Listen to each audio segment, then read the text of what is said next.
it comes to change and transition, usually during the presentation, someone will ask about, what about chaos management?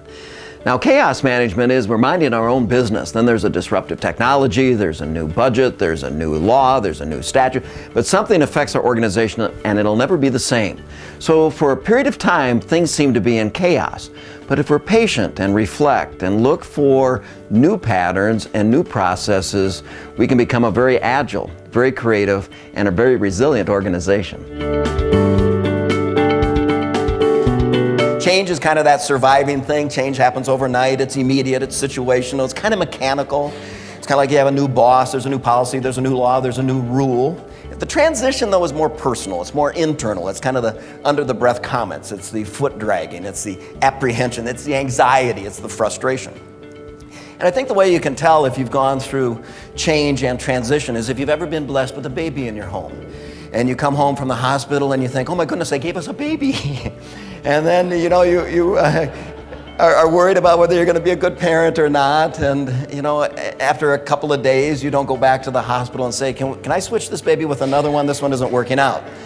You wait to do that until they're about 14. And then you decide you'd like to trade them in for another one. But change is immediate. Transition takes a little bit longer. During the presentation, I offer 13 new work behaviors that guarantee success if your organization is changing. You need to be able to set goals and take action, but want to make sure those goals are attainable so people are motivated rather than demotivated. Also, I have them write their own personal mission statement. What do they do for people really, and what do they do for the organization overall really? And that way they can point themselves in the right direction and make sure they're successful in their job duties.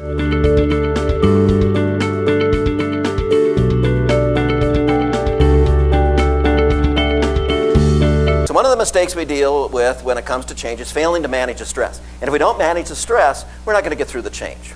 Now, stress attacks us on two fronts. It's a physical state and it's a psychological state. So we've got to have remedies for both. So when it comes to the physical state, I want you to be well-fed, well-rested, well-exercised. The rest is fate. Now, well-fed, you're going to have to work into your diet some of those, what do they call them, fruits? Fruits and vegetables in your diet. And when you're well-fed and well-rested, the American Medical Association says you still need 7 hours and 15 minutes every 24 hours so the body can repair and restore itself. And then well-exercised. And I want to give you the 5 criteria to an exercise program that will work if you put it to work. 5 criteria to an exercise program that will work. Number 1 is it has to be something that causes you to move. That's real important in an exercise program. It has to be something that causes you to breathe deeply so you get the aerobic benefit. It has to be something that causes you to bend to put elasticity back into the muscles and ligaments. And it has to be something you enjoy, and it has to be at your pace. I'm not going to ask you to get up every morning and run 3 miles. I have a brother that does.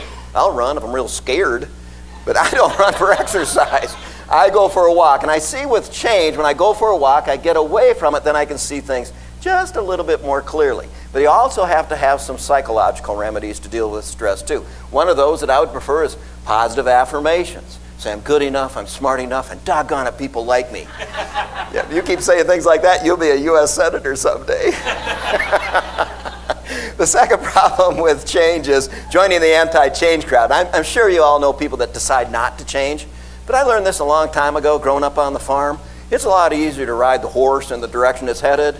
I don't know if you've ever been on a horse that wants to go back to the barn. It's going back to the barn. It's an 800-pound animal. You have a bit and a bridle and a couple leather straps. The more you slap it on the ears, the more you cuss and swear, more likely it's going to scrape you off on a tree or the barn door on the way in.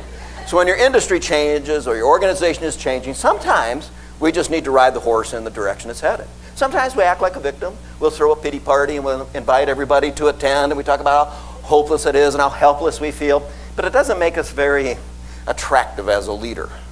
The other problem is we play the old game the new way.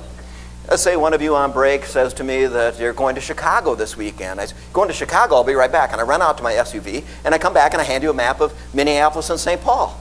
And you say, well, kid, this is Minneapolis and St. Paul. I know, it's a great map. But I'm going to Chicago. Yeah, a major metropolitan area, this map should help. But I'm going to Chicago. Yes, they have water there. I've seen it on an atlas. And you hand it back and say, kid, I don't think this map is going to help me. And I take it personally, because here's a tool I've been using for 20 years, and you flatly deny that it has any value. How many times have we done that? Here's a tool I've been using for 5, 10, 15, 20 years, but it's the wrong map, it's the wrong tool. Sometimes we request a low-stress work environment, take the pressure off, but we mortgage the future. You think it's tough now, it'll get tough later. And then trying to control the uncontrollable. What I'd like you to do is put together a list when things are bugging you and put a C in front of those things that are controllable, and then get them on a list of things to do today, make a phone call, schedule a meeting, get it done. Now, if there's anything left on that list, you've just declared those uncontrollable. That's the way it is. Those are the cards you were dealt. That's how they played out. Life's tough, tough for everybody. Get over it. How'd you like to work with me every day? But also when it comes to what's controllable or not, you know, there is a big circle called concern that keeps awake looking at the ceiling at night. Let's say I ran this place and I'm in charge. I walk out one day and I say, you know what, there's going to be some changes around here. And people gasp, ooh, uh-oh, somebody's going to lose their job. And if I lose my job, I might lose my house, property, and even a natural disaster, fire or flame, you know, people's lives, you know, destroyed, breaks their heart. If I lose my job and I lose my house, what will people think? And reputation.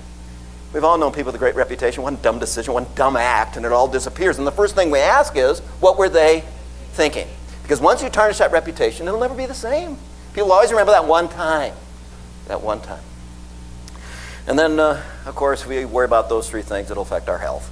If we lose our health, we lose everything. Everything.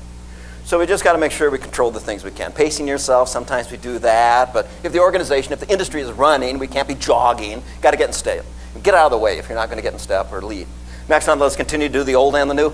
It's exhausting. Got to figure out the test of necessity. Do we really need to do it anymore or not? If not, stop it. If we need to do it, then who is the appropriate person to do it? Who has the natural skill, the talent, the ability? If nobody does, who outside our organization doesn't, delegate it to somebody else, but we got to do it. We said we'd do it. Who can do it? So now the test of efficiency. Just really get good at it. And then, of course, being afraid of the unknown. I don't even know why that's on there, being afraid of the unknown. Your organization already trusts you. That's why you're in the position you're in. They believe that you're going to hire the people that you need to put into those places where they need those resources. You've got the job. You're creating the future. How can you be afraid of the unknown? But you know, the Nightingale Foundation did a study and found 40% of the things we worry about never happen. About 30% of what we worry about already has happened. Wish it wasn't that way. It is. About 12% of what we worry about, needless health care concerns. I wonder if I'm going to have a heart attack. I wonder if I'm going to die of cancer. But all you can be is well-fed, well-rested, well-exercised. The rest is fate. 10% of what we worry about is petty. And that's the day we get the compliments about our hair. Oh, I really like your hair like that. I mean, really, I thought about shaving it all off before I came to work. No, I like it. That leaves a whopping 8%. 8% of what we worry about, oh, we should be worried about. The problem is trying to figure out which 8% that is. Now, Mark Twain used to put it this way. Imagine 10 troubles rolling down the road at you like tires. Probably 9 will roll in the ditch before they ever get to you. We tend to worry about a lot of things that simply never happen. And then, of course, making a big deal out of little things, major attention to minor problems. One of my mentors 20 years ago, Paul Day, told me, you know what, making a big deal out of little things, I call that pole vaulting over mouse turds. It's hard to get that image out of your mind. But you better be careful. You're going to stake your career on that, and then psychologically disengaging from your work, saying I have to, or I should, or I must. Not very motivating. I get to, I want to, I look forward to. Change the attitude changes our action. And then, of course, avoiding new challenges. I find that change is a full contact sport. You got to get in the game to develop the skills you need to protect your career. And then sometimes we try to get all the answers and all the directions. Hey, they're still making it up, whether it's in Madison or Washington, D.C. Our goal is to be nimble, to be able to make some adjustments and be innovative. And then, of course, assuming carrying administration or management should keep you comfortable, I don't know, I think that might be the most cold-blooded thing they ever did, because that means they don't care whether you develop the skills or talents you need to protect your career. So I really would like you to change. I think it's important for people to see themselves as consultants. What would they do differently when it came to material handling, information sharing, or meetings or events, or underutilized equipment? And if we see ourselves as consultants, then it gives us the opportunity to make suggestions and become good failers. Not failures, but failers. Ask questions, make suggestions, fail. Ask questions, make suggestions, fail. But I think it's important for us to kind of let go of the old ideas and the old processes and old procedures and just see things differently. Really see yourself as a consultant. And one of the presentations I've been delivering quite often over the last 15 years has to deal with change. And sometimes it's about chaos management, sometimes it's surviving and thriving in a radically changing work environment, and sometimes change, doing more with less. And there always seems to be a little bit of an adjustment that needs to be made every time I present that topic. But just about 10 days ago, I was in the family room with our 17-year-old daughter, and we were watching The Bachelorette. Now, I went through and lived through The Bachelor with Ben, and then now Bachelorette with JoJo. And my daughter really loves The Bachelorette. My wife blurts out, you know, I really enjoyed watching Survivor. And then I started thinking, I guess if it came to a reality TV show, I always did get kind of a kick out of The Apprentice. So now my new angle on a change presentation is lessons I've learned, and we can too, from reality TV. So let's take a look at them in this order. Survivor, and then The Bachelor and Bachelorette, and also Apprentice. Now on Survivor, it seems like they end up somewhere and they wonder, how in the world did we end up here and what are we going to do? I think it would have been nice if they would have taken a seminar on situational awareness before they signed up for that. And you know, because they don't want to get voted off the island, of course. And that got me thinking. You know, when our organizations are going through change, and people are fearful, and people are concerned, and in a way, I mean, whenever we talk about people's employment, that is how they feed their families, it's how they make their living, and so it's hard enough for them to take it personally. I think, you know, maybe on Survivor, it'd be nice to have somebody that's warm and friendly, so if you have a question, they won't bite your head off, stab you in the neck, and eat you. I mean, that'd be nice. Somebody's warm and friendly. It'd be nice if they expressed their intentions and motives and follow through with what they said they were going to do, so we could follow them into the jungle or whatever the situation is. And it'd be nice if they had some information that seemed to add up, maybe even had some relevant expertise, and they were somewhat dynamic. Not necessarily they're doing jumping jacks and calisthenics in between survival techniques, but you know, they seem like they actually enjoy it. I think that'd be kind of nice. I think it'd be kind of nice if we had people we worked with that were that way too, when our organizations go through change. And then The Bachelor and Bachelorette. I think it's a great lesson on emotional intelligence. I mean, self-awareness, I think they kind of miss that every once in a while. Don't you watch the TV and say, what are they thinking? Can't they see that in that person? You know, self-awareness. And then self-regulation, and some people have no idea what that is on that show.